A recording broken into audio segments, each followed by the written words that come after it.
আসসালামু আলাইকুম গাইস। তো নতুন আরেকটা ভিডিওতে আপনাদেরকে স্বাগতম। আজকে আসলাম নদীতে ঘুরতে নৌকা নিয়ে। ঘুরতে আসার পাশাপাশি একটা ফল খেতে আসলাম আমরা। আর এটা এমন একটা ফল, এটা শুধু নদীর পাড়েই পাওয়া যায় আর কি, নদীর পাশেই এই ফল গাছটা হয়ে থাকে এবং এটা খেতে খুবই আর কি টক। আমরা খেতে খুবই আর কি টক লাগে আর অনেক ভালো লাগে খেতে এই ফলটা আজকে আপনাদের দেখাবো। আর আমাদের নৌকাতে বর্তমানে একদম পানি উঠে গেছে আর আমাদের কাছে বইটাও নাই কোনো। এই বাঁশ দিয়ে আমরা কাজ চালাইতেছি, মানে স্রোতে আমাদের নিয়ে যাচ্ছে। বর্তমানে জোয়ার আছে, সেই জোয়ারে আমরা চলে যাচ্ছি নৌকার সাথে সাথে। তো এই বাঁশ দিয়ে আমরা যাচ্ছি আর কি। আপনারা দেখতে পাচ্ছেন বর্তমানে আর কি স্রোতের জন্যই খালি যেতে পারতেছি, কিন্তু আমরা যে সময় ভাড়া লাগবে ওই সময় আবার ফেরত যেতে পারবো, এছাড়া যেতে পারবো না। আর আমার ভাইও খুবই চেষ্টা করতেছে যাওয়ার জন্য, কিন্তু স্রোত তো উল্টা দিকে আমরা যেতে পারতেছি না, খুবই কষ্ট হচ্ছে। শুধু বাস তো, আমাদের কাছে বইটা নেই। তো আমাদের পাশে দেখতে পারবেন একটু পরেই একটা গাছ, আর ওই ফলটা আপনারা চিনতে পারেন কিনা সবাই কমেন্টে জানিয়ে যাবেন। ফলটা একটু পরে আমরা দেখাবো, তার আগে বলে নেই আমরা যে এই সামনে একটা শাক্কা আছে, এই যে শাক্কাটা পাশে দেখতে পাচ্ছেন, এই শাক্কা থেকে আমরা পড়ে যাই, কারণ আমাদের কাছে বইটা ছিল না আর আমরা নৌকাও কন্ট্রোল করতে পারিনি, সেই জন্য আমরা ওই শাক্কা থেকে পড়ে যাই। আর আমাদের গন্তব্যস্থানে আমরা এসে পড়েছি। যে ফল গাছটা দেখাইতে আপনাদের চেয়েছিলাম, সেই ফল গাছটা হলো এটা। কি ফল গাছ আপনারা বলবেন একটু পরে, এই ফলটা দেখে আপনারা বলেন এটা কি ফল গাছ হতে পারে। এটা গ্রাম অঞ্চলে পাওয়া যায়, খুব বেশিরভাগ গ্রাম অঞ্চলে হয়ে থাকে এই গাছটা। আর এটা ফল এতটা মানে টক, খেতে খুবই ভালো লাগে আমাদের কাছে। তো আপনারা খেয়েছেন কিনা সবাই কমেন্টে জানিয়ে যাবেন। আমরা এই দেখতে পাচ্ছেন, এই হলো সেই বিখ্যাত ফলটা। এটাকে বলা হয় কেওড়া, আমি নামটা বলেই দিলাম।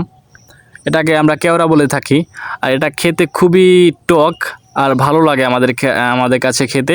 আমরা এইটা খাওয়ার জন্যই নদীর পাড়ে আসলাম আর কি, নৌকা নিয়ে ঘোরার পাশাপাশি এই ফলটা খেতে আসলাম। এটাই হলো আমাদের আর কি মূল প্ল্যান ছিল, এই ফলটা খাওয়ার জন্যই আসা, এটাই ছিল আমাদের প্ল্যান। তো দেখতে পাচ্ছেন এখানে আমি গাছে উঠছিলাম, গাছে উঠে আমি পারতেছি ফলটা আর কি। এই গাছটা এত পরিমাণ উল্লা এবং ডাইয়া, এত কামড় দিতেছে যে মনে করেন যে হাত পাও সব ফেলাইছে কামড় দিয়ে, উল্লা এবং ডাইয়ে আর কি একদম ফুলাই ফেলাইছে। অনেক গাছগুলাই অনেক থাকে এবং শৈলা গাছ এবং কেটা গাছে এগুলো বেশি থাকে। আর আমি এগুলো পারতেছি। বর্তমানে কেওড়া একটা সিজন, কেওড়া এবং শৈলা একটা সিজন চলতেছে, এই সিজনেই এগুলো পাওয়া যায়, এছাড়া পাওয়া যায় না। হ্যাঁ, তো আমি নেমে যাচ্ছি, ফল পাড়া হয়ে গেছে আর কি, কেওড়াগুলো পাড়া হয়ে গেছে, এখন আমি নেমে যাচ্ছি। আমাদের বাড়ি থেকে এখানে আসতে প্রায় 1 কিলোমিটার জায়গা আর কি, আসতে 1 কিলোমিটার লাগে। আর আমাদের স্থান থেকে এখানে নদী থেকে আসতে আমাদের খুব বেশি সময় লাগে না। আর এটা খেতে খুবই ভালো আমাদের কাছে খুবই ভালো লাগে। আপনারা খেয়েছেন কিনা এবং খেতে চান কিনা সবাই কমেন্টে জানিয়ে যাবেন। আমার ভাই এবং আমি আসছিলাম।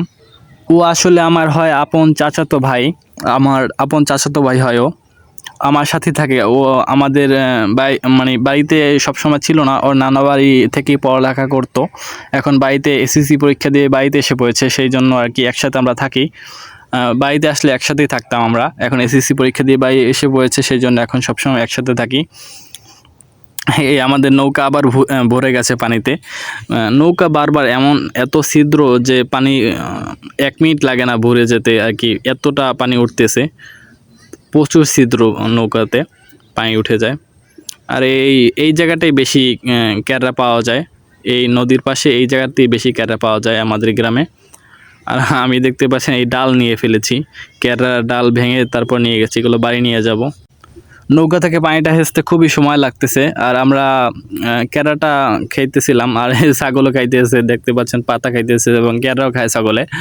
আর আপনাদের দেখে যেন লোল না পড়ে যায়, আপনারা আসবেন আমাদের গ্রামে, অবশ্যই আপনাদের খাওয়াতে চেষ্টা করব।